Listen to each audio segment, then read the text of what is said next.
This past Sunday was Ascension Sunday. For 40 days following the resurrection, Jesus had appeared to his disciples and to many others. But now it was time for him to ascend to heaven. Though the disciples surely wanted to cling to the ways that were known, it was time to move forward into something new. This is what it says happened in Acts 1, verses 6 through 11. So when the disciples had come together, they asked him, "Lord, is this the time when you will restore the kingdom to Israel?" He replied, "It is not for you to know the times or periods that the Father has set by his own authority. But you will receive power when the Holy Spirit has come upon you. You will be my witnesses in Jerusalem and all Judea and Samaria and to the ends of the earth." When he had said this, as they were watching, he was lifted up, and a cloud took him out of their sight. While he was going and they were gazing up toward heaven, suddenly 2 men in white robes stood by them. They said, "Men of Galilee, why do you stand looking up toward heaven? This Jesus who has been taken up from you into heaven will come in the same way as you saw him go into heaven." After Jesus ascended to heaven, the disciples returned to Jerusalem and went to an upstairs room to wait for the promise of the Holy Spirit.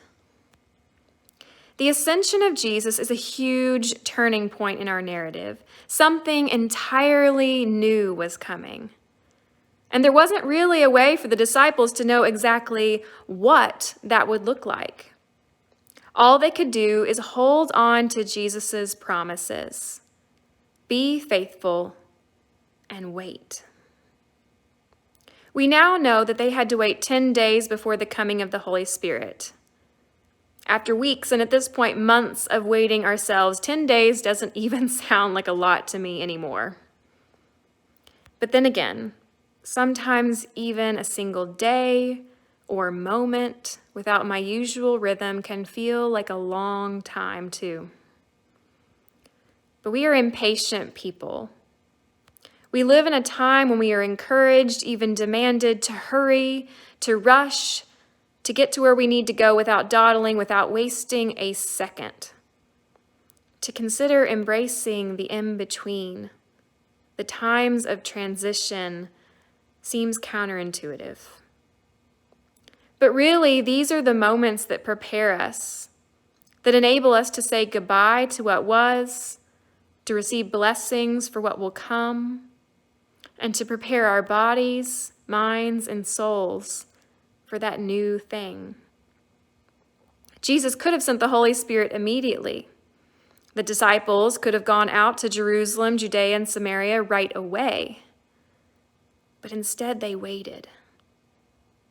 And I wonder if those 10 days were in some ways a gift of unexpected Sabbath. A time for Jesus' followers to reflect on the life of Jesus, to reform themselves as a community, to prepare for the next part of the journey. Today, many of us too find ourselves in in-between times. We feel the anxiety of change, and we might worry about what the future holds. But I wonder if we were to embrace some of the more positive aspects of this season, what we might find. I wonder how we might reflect on what was.